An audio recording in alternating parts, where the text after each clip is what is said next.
C'est une ville au bord de l'implosion.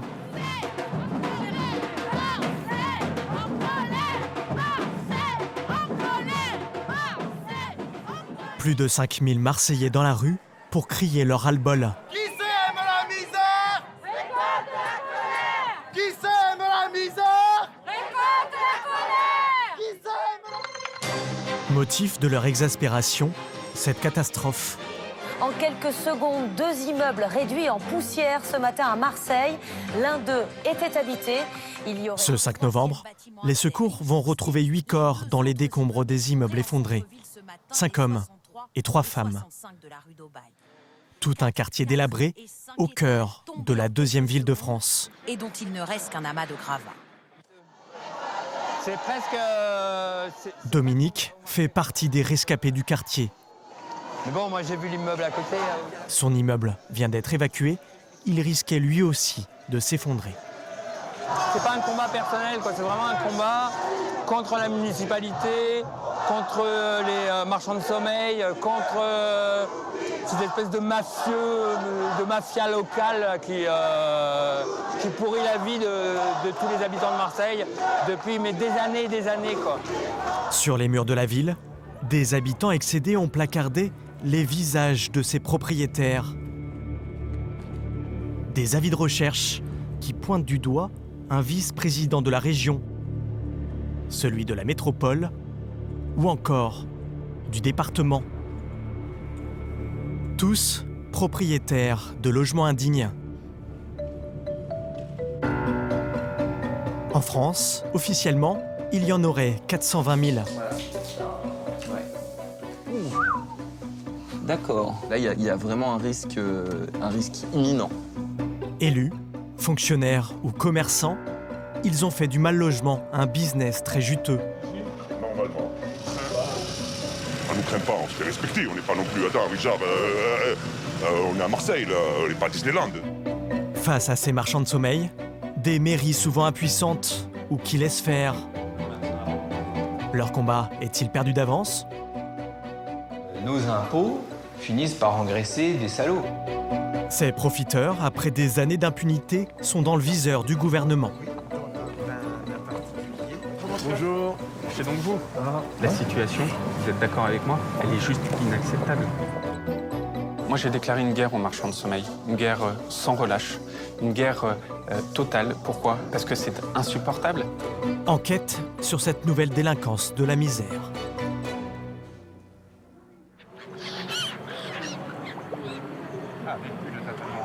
À Marseille, les immeubles se sont effondrés à 5 minutes du Vieux-Port, en plein centre-ville, dans le quartier populaire de Noailles.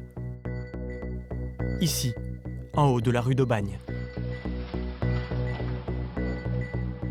Depuis, par précaution, la mairie a évacué une trentaine d'immeubles dans le quartier. 400 personnes ont dû quitter leur logement dans l'urgence. Au 22 rue des Feuillants, c'est le cas de Dominique.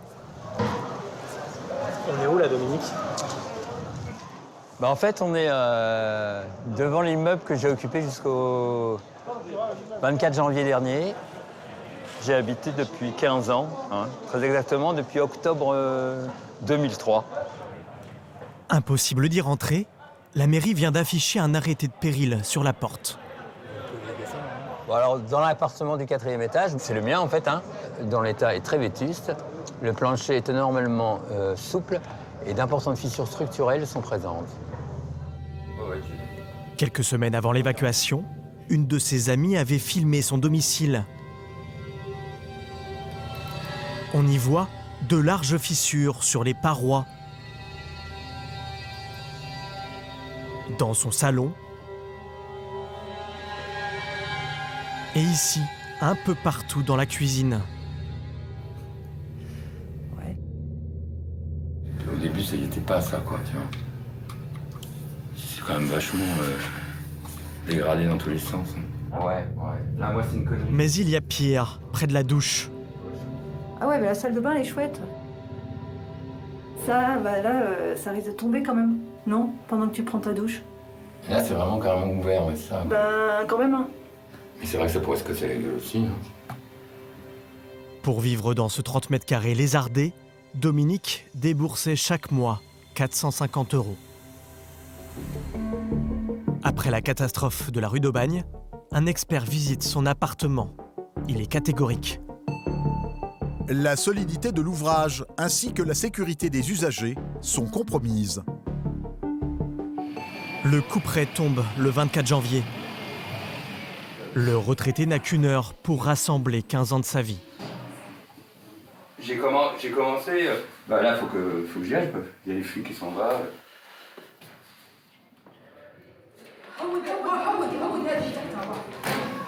Les 11 appartements sont évacués de toute urgence. Il y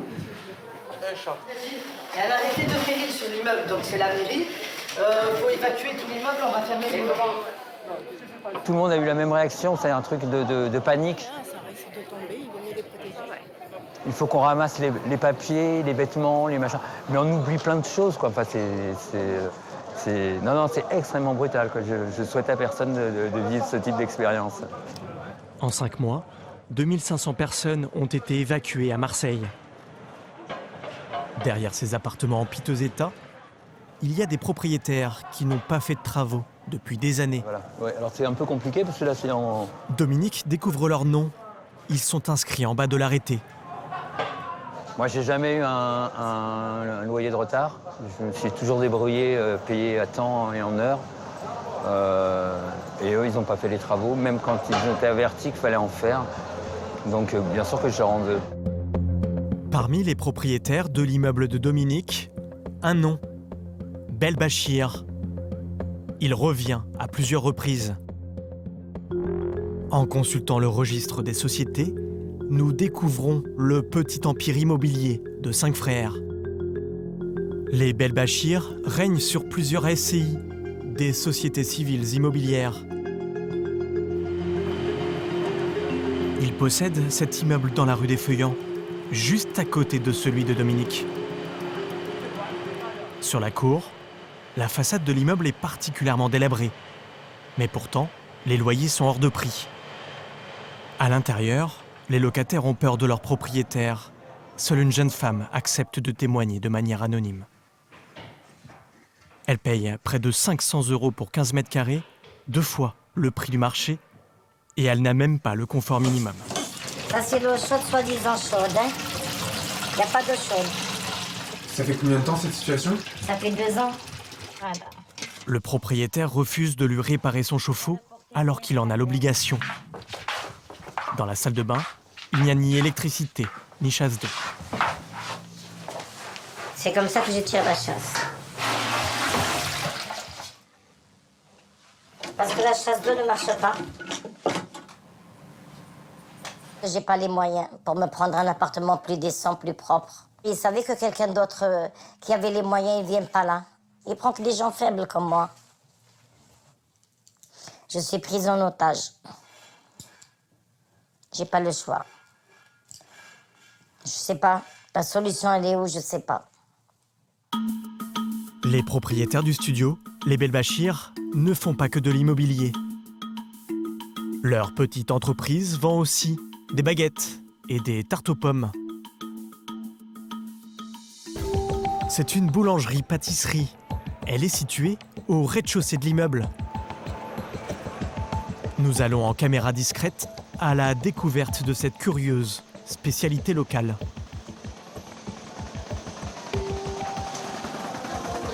Bonjour monsieur, pardon de vous déranger. Je suis journaliste, je fais un petit reportage dans le quartier. Cet homme au bonnet va alors interrompre notre conversation. Il s'adresse au boulanger. Pas de croissant au beurre pour lui, il cherche un appartement. Si on loue des studios, il faudra repasser le guide pour voir le responsable de ça. Nous interrogeons le boulanger sur l'état de ses logements. Mais les appartements, quand ils sont loués, quand il m'arrive de monter, ils ne sont pas solides. Et là, c'est pas M. Dupont qui a tiré. Le bordel qui fout aussi, hein. Voilà. Avec tout ce qui s'est passé là depuis la rue d'Aubagne, là, vous n'avez pas peur d'être assimilé à des marchands de sommeil? C'est des gens qui viennent ici, pourquoi? Parce que quand ils vont dans un autre appartement, c'est 4 fiches de paye, avec 3 garants, avec le truc, il y a toi-même demain tu trouves pas de travail. Tu peux sortir de ton appartement. Demain, on va te dire les fiches de paie, les machins, qu'est-ce que tu veux, ils viennent habiter ici, parce que Noailles, c'est le quartier le plus pauvre d'Europe. Et ils sont là. Maintenant, franchement, te dire, moi, par mon âme et conscience, je ne le vois pas comme ça. Il y a quand même des gens qui ont peur des frères Belbachir. Absolument pas, c'est faux. Ouais. C'est faux. Moi, je vous dis, ce qu'on non, dit, c'est absolument faux. On ne nous craint pas, on se fait respecter. On n'est pas non plus, attends, Richard, on est à Marseille, là. On n'est pas à Disneyland, c'est normal. Ce boulanger très en verve n'est pas un inconnu des services de la ville. En 2014, son immeuble a été marqué en rouge par des experts sur cette carte. Rouge pour présumé insalubre ou dangereux. Comme 120 immeubles du quartier de Noailles qui appartiennent à d'autres propriétaires. Autant d'alertes que la mairie ne semble pas avoir prises en considération. Comment l'expliquer? Nous interrogeons Arlette Fructus. Elle est en charge du logement depuis 2008. Dans un immeuble rue des Feuillants, les logements sont insalubres. Oui. En 2014, le service l'avait déjà pointé comme un point rouge. Oui. Donc 5 ans plus tard, a priori, rien n'a changé. Est-ce que les locataires ont fait les démarches auprès des services pour qu'il y ait un arrêté d'insalubrité? Les locataires ont peur de leur propriétaire. Mais il faut qu'on ait des signalements pour pouvoir agir. Vous le savez, c'était en rouge sur votre carte de la Soleam de 2014. Mais il n'y a pas eu de signalement formel. Ou alors, s'il y a eu des signalements, il y a eu des travaux qui ont été effectués et le signalement est tombé de lui-même. Mais les signalements, c'est pas forcément les locataires, c'est pas forcément les syndics. Ça peut être vos services qui alertent d'une... Mais Lise, on ne rentre pas chez les gens comme ça. Vous comprenez? Pour évaluer si un logement est insalubre, il faut pouvoir y rentrer. On n'a pas le droit de rentrer chez les gens comme ça. Alors pourquoi ils étaient rouges, cet immeuble? Mais parce que je vous dis qu'il y a certainement du travail préalable qui a été fait et qu'on a pensé, à juste titre, qu'il y avait des sérieux doutes sur l'habitabilité de ces logements. Alors, où on arrive à convaincre les propriétaires de faire les travaux, ou on n'y arrive pas, et donc, effectivement, on est dans un processus d'acquisition qui se fait par voie d'expropriation. En public, Arlette Fructus est beaucoup plus convaincante. Depuis le 5 novembre, pas un conseil municipal sans évoquer le logement indigne. Et cette fois-ci, l'adjointe au logement est catégorique. Parce qu'évidemment, nous travaillons en parallèle à ce que les propriétaires fassent les travaux pour que ces familles puissent réintégrer leur logement. L'adjointe n'a pas besoin d'aller très loin pour trouver des brebis galeuses. Il y en a juste derrière elle, dans son propre hémicycle. Sur ce siège, Thierry Santelli, absent ce jour-là. L'élu louait un appartement insalubre. Malgré le scandale, il reste conseiller municipal. Quant à cet homme à la cravate jaune, André Malraux, il est au cœur d'une autre affaire. Le 20 février, le journal La Marseillaise révèle que le notable possède un studio indécent. Pourtant, André Malraux est un homme qui s'y connaît. Cet ancien architecte est adjoint au patrimoine.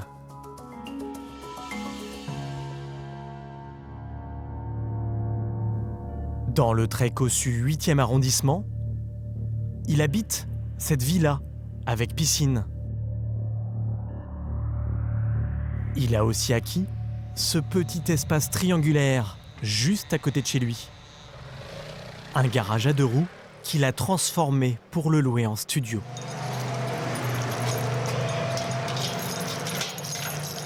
Jennifer habite ici depuis 10 mois. Une première expérience de location qui a viré au cauchemar.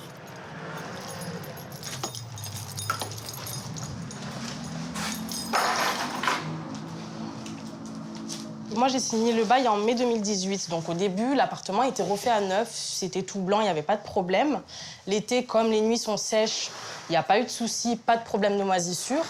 Mais dès la rentrée, quand les nuits ont commencé à se rafraîchir, les champignons ont commencé à s'installer tout bêtement. Donc là, c'est le mur où je dormais. Des champignons sur les murs, Dans la cuisine, c'est pitoyable. ou encore dans le placard. Tout qui a moisi. Et ce n'est pas tout.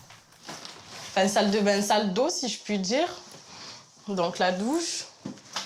J'ai mon compteur électrique, mon pauvre compteur électrique. Donc c'est assez dangereux quand même, sachant que j'ai pas de cabine de douche.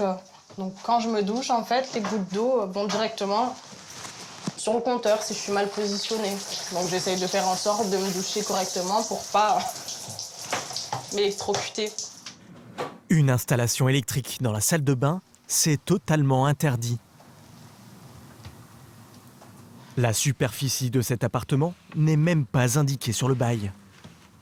Le montant du loyer, 500 € par mois, est lui bien notifié. Clairement, exploitée, prise pour une... parce que j'ai l'air très gentille comme ça, prise pour une petite niaise, petite imbécile.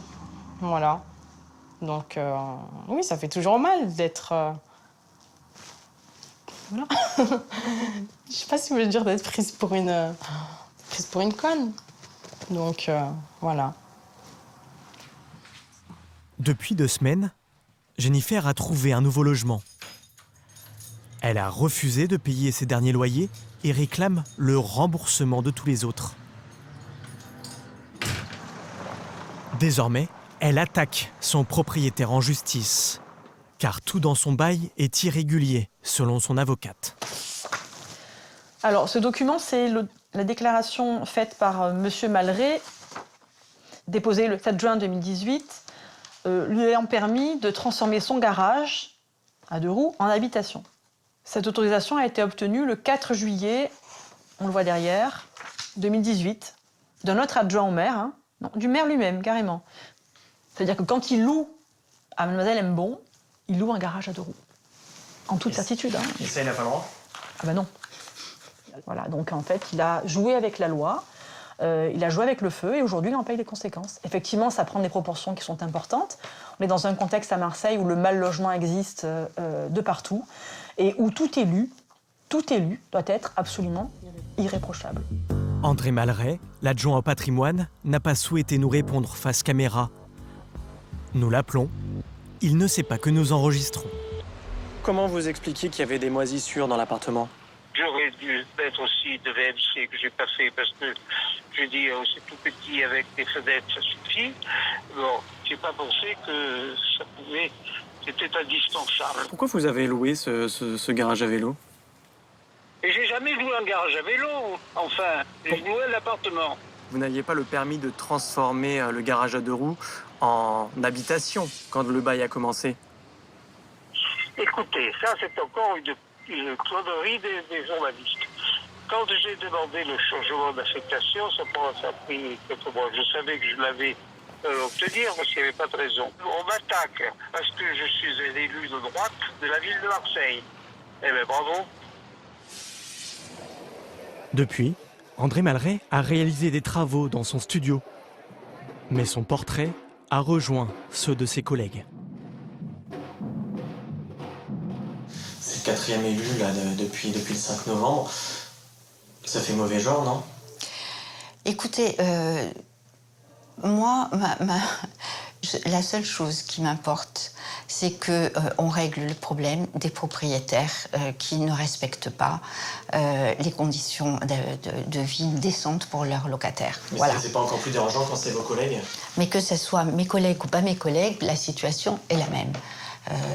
Ils doivent répondre des problématiques dont ils relèvent. Voilà. Ils n'ont pas un devoir d'exemplarité peut-être un peu plus supplémentaire ? Évidemment. Tous les élus doivent être exemplaires. Je pense que chacun s'emploie à l'être à sa manière et que quelquefois, ce n'est pas le cas. Donc après, c'est à eux de s'expliquer, c'est à eux de se justifier. Voilà. Des élus embarrassés et des municipalités impuissantes à contenir ce fléau. En 2016, 3500 arrêtés ont été pris en France. Mais seuls 150 propriétaires ont été condamnés. Face aux injonctions des villes ou de la justice, les marchands de sommeil font tout pour faire traîner les choses.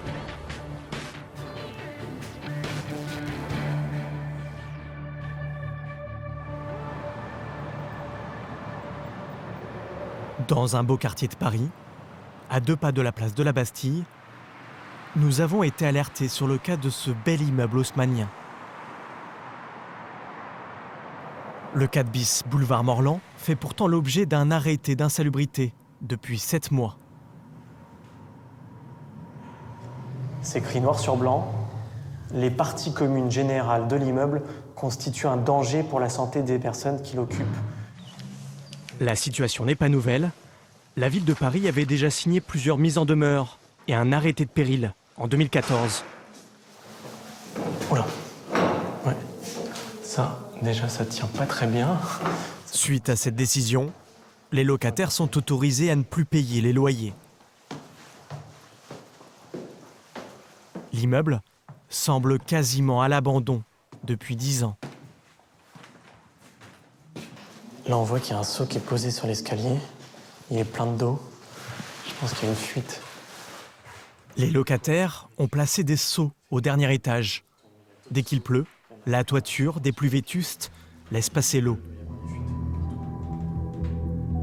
À l'intérieur d'un appartement, d'autres ont redoublé d'imagination. Ils ont accroché les seaux directement au plafond. Entre 5 et 10 familles vivent encore dans cet immeuble sinistre.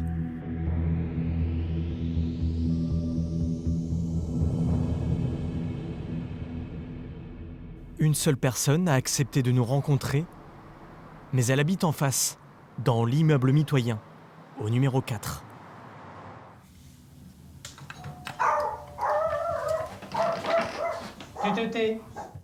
Jacques Gérard est un ancien diplomate. Bonjour, bienvenue chez moi. Lui habite un appartement de 80 mètres carrés, bien plus sain.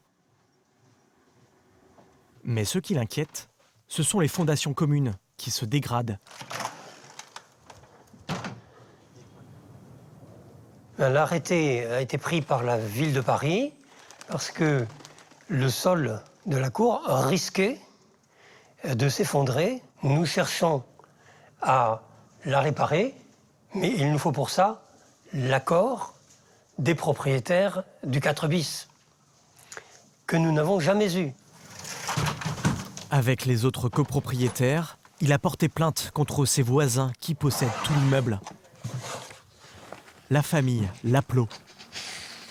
3 frères et sœurs qui ont été condamnés à faire les travaux d'urgence dans la cave. Mais dans la cour, les parties communes et les appartements, tout reste encore à faire. Qui sont ces propriétaires? Vous pouvez nous en parler? Nous avons surtout eu affaire à l'une des 2 sœurs qui a un caractère assez affirmé et qui refuse d'avoir jamais tort. Nous avons retrouvé la trace de Patricia Laplot dans cette brochure, où elle prend la pause. C'est un rapport du ministère des Finances. La propriétaire de l'immeuble insalubre était aussi un cadre de Bercy. Elle était chef de bureau à la prestigieuse direction du budget. 4 décennies dans la fonction publique et une récompense, la Légion d'honneur en 2016. Madame Laplot habite près de la place de la Bastille. Après plusieurs tentatives pour la joindre, nous nous rendons chez elle, en caméra cachée.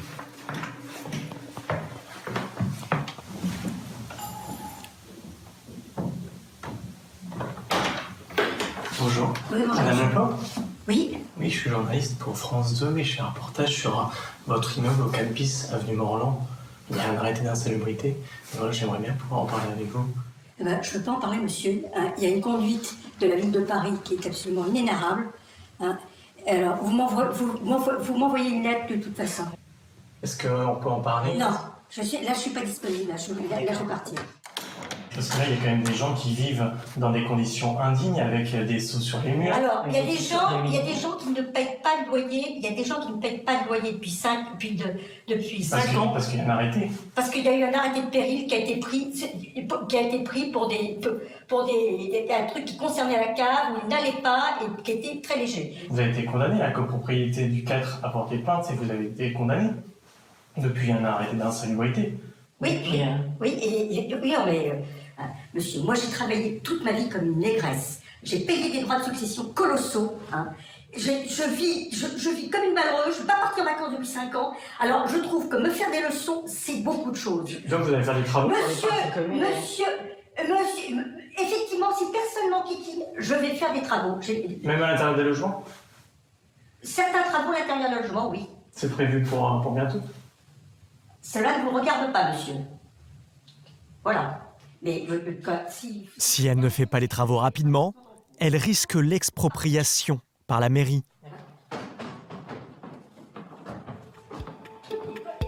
Une solution radicale, mais qui peut coûter une fortune aux contribuables.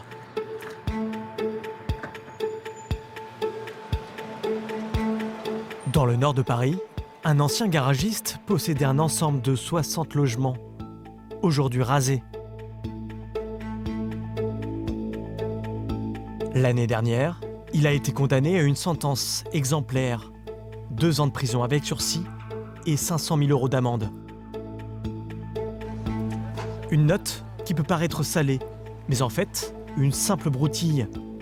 Car l'expropriation va rapporter bien plus aux marchands de sommeil. 6,7 millions d'euros d'indemnités. De quoi faire bondir du côté de la mairie qui a réglé l'ardoise. 6 711 000 €. Avec ce même argent, on peut construire, financer un immeuble de 20 logements sociaux. On en arrive à une situation complètement absurde, c'est que nous lançons une procédure contre un propriétaire qui est un marchand de sommeil, et c'est parce qu'il se conduit comme cela que l'expropriation peut se faire, mais en échange de ça, le propriétaire se fait quasiment 7 millions d'euros dans la poche, ce qui est quand même dingue. Nos impôts finissent par engraisser des salauds. En 20 ans, la mairie de Paris a jeté par les fenêtres des centaines de millions d'euros pour indemniser des propriétaires véreux.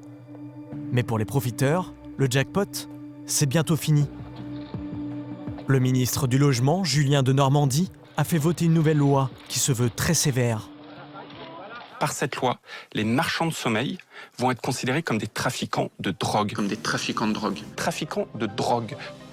Comme pour un narcotrafiquant, le fisc pourra opérer un redressement fiscal sur un propriétaire suspecté d'être un marchand de sommeil.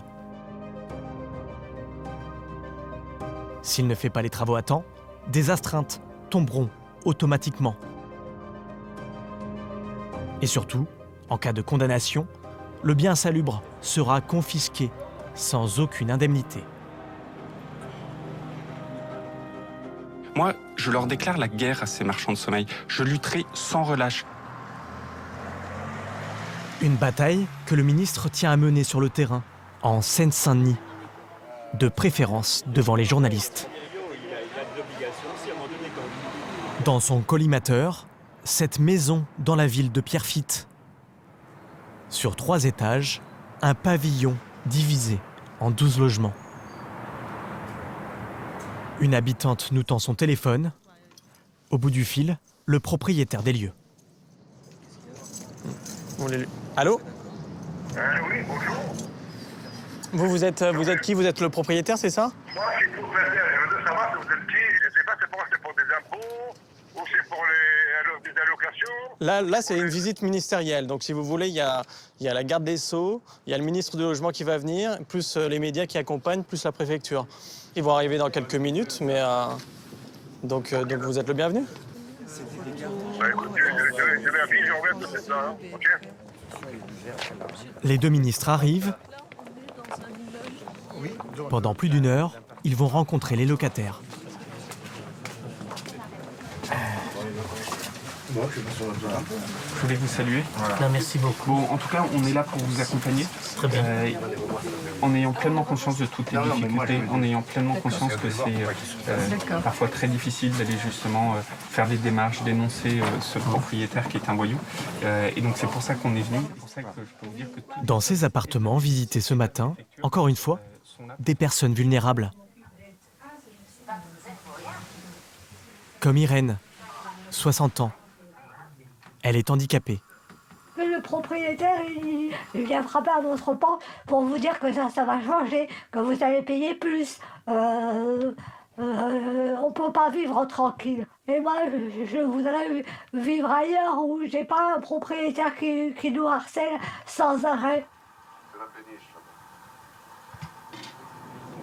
Son propriétaire vient justement d'arriver. Les personnes peuvent mourir soit intoxiquées, soit brûlées, c'est pas normal. Quoi. Bonjour. C'est donc vous? Ouais. Bonjour. Bonjour. Vous trouvez comment la situation à l'intérieur? Franchement, personne qui me manifestait jusqu'à aujourd'hui, là, tout le monde ils ont leur contrat. La situation, vous êtes d'accord avec moi, elle est juste inacceptable. Inacceptable. Les gens ici, ils sont en danger. En danger d'un point de vue de leur santé, mais d'un point de vue de l'électricité. On attend quoi? On attend qu'il y ait un drame? Et à ce moment-là, il va se passer quoi? Et je le dis pour vous, il va se passer quoi quand le pavillon il va cramer et qu'à l'intérieur, vous aurez des vies qui seront enlevées? Qu'est-ce qui se passe? Vous deviendrez quoi? Vous serez très content, vous serez enrichi pendant quelques temps, et à ce moment-là, qu'est-ce qui se passera? Monsieur le ministre, j'attends tout ce que vous me demandez, je vais le faire. Tout ce que vous me demandez, tout ce que tout le monde me demandez, je vais le faire. Je suis là. Grosse transformation. Vous organisez ça demain, monsieur le préfet? Absolument. Très bien. Merci beaucoup. Voilà. Ce marchand de sommeil joue gros. Merci, monsieur le maire. Avec la nouvelle loi, il pourrait perdre son pavillon sans aucune contrepartie. Pourquoi vous avez loué ces appartements dans des conditions insalubres? Monsieur. Vous leur rendez vraiment service à ces gens? Oui, justement, j'ai trouvé dans la rue, j'ai rendu service, oui. Justement, j'ai trouvé un handicapé dans la rue, j'ai rendu service. Il y a une dame qui vit dans 14 mètres carrés pour 500 euros. Tout là-haut, là, j'ai rendu service. Vous trouvez ça normal, 500 euros pour 14 mètres carrés? C'est bon, là. Le journal, le maire. Parce qu'ils disent que vous êtes particulièrement menaçant. Monsieur, c'est pas la peine de demander. Je vais casser votre caméra, là, je vais casser. Arrêtez-vous là, c'est bon. Voilà ce qu'ils disent, les gens. C'est bon, monsieur. Les gens disent que vous êtes menaçant. Je ne suis pas menaçant, je suis gentil, je vais vous dire tout ce qui me demande le service de l'État, les ministres, le juge, tout le monde, je vais le faire. Et qu'est-ce que je relève votre journal? Mais il a fallu attendre tout ça pour que vous fassiez les travaux. C'est quand même dommage, non? Merci et bon courage. Merci à vous. Bon courage pour la France aussi, hein. Pour la France aussi. Merci à elle. 3 mois après la visite du ministre, et malgré ses promesses, ce propriétaire n'a toujours pas commencé les travaux. En attendant, il continue d'encaisser son argent. Ironie de l'histoire, c'est l'État qui paye une grande partie des loyers de ces logements indignes. Comment? Grâce aux allocations logement. Pour le taudis d'Irène, 300 € d'APL. Pour Dominique, à Marseille, c'était 272 €. Et pour Maria, plus de 200 € par mois. Dans la plupart des cas, la caisse d'allocation familiale verse ces aides directement sur le compte du propriétaire, comme le permet la loi.